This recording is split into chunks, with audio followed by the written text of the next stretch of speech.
We came to Covenant, I believe it was the fall of 1985. So that's 33 years. Actually, it may have been Don Chaddick, but I'm not real sure.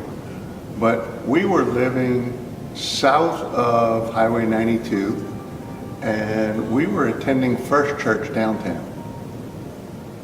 And we had one small child, another one on the way, and just so happened on a Saturday we were driving up Verrat School Road, and there were a couple of men who were installing a sign that said United Methodist Church with an arrow on the corner of Digby and Verrat School Road. And my wife and I were kind of like, wait a minute, there's a church back there. And we were relatively new to the area, so we didn't know all around everywhere. And we just thought that, well, this was going to be an opportunity to go visit. We had previously visited Asbury and ended up at First Church. And so this was less than half the distance to go to church. It was a great environment. We then found out about the Mother's Day Out program. And all 5 of our children went through preschool here. So. All right, y'all gonna get tired of hearing this. We get things done. Okay, this is a place that makes things happen. And we serve to help other people in the community and to be the hands and feet of God. One, I think the more that you get involved, the more you get those moments. Just for instance, I would have never thought that I would be included in the Last Supper.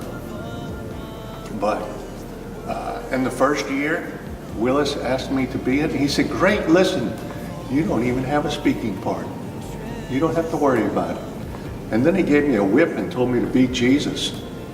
So that was pretty difficult, but it was, it was one of those moments.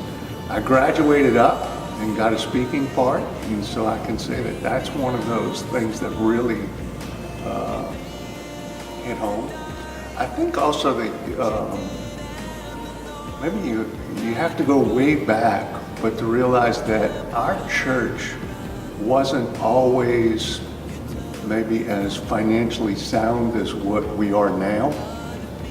I served as treasurer for several years way back when. I took over being treasurer in the middle of one week when one of the members was leaving town. And so they brought me the checkbook, they brought me a box of bills, and being a good accountant, I set it all on the side and said, I'll deal with it tomorrow.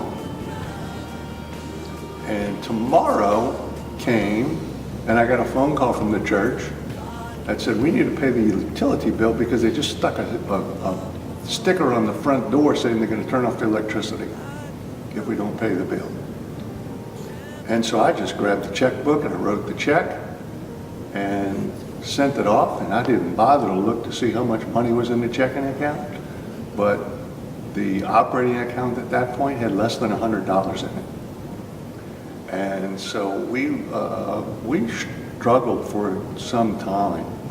And then during that time period when I was the treasurer, the pastor and I don't remember which one it was, decided that we were going to make sure that things got paid, and we were going to make sure that things happened. And so we started sending in our annual conference apportionment on a weekly basis so that we could achieve funding 100% of our apportionments.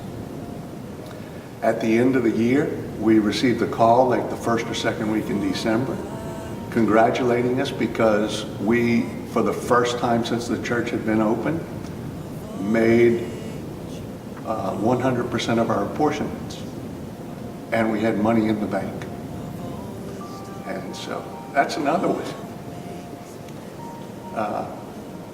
But I think the more that you get involved, the more you find that it just keeps happening.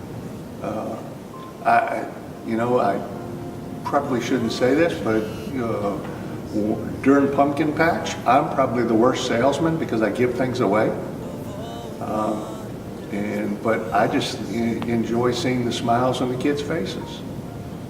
And when we go help other people, we helped with the American Red Cross doing the smoke alarms on the north side of town. And you wouldn't believe the way that people live in Lafayette. And it touches you.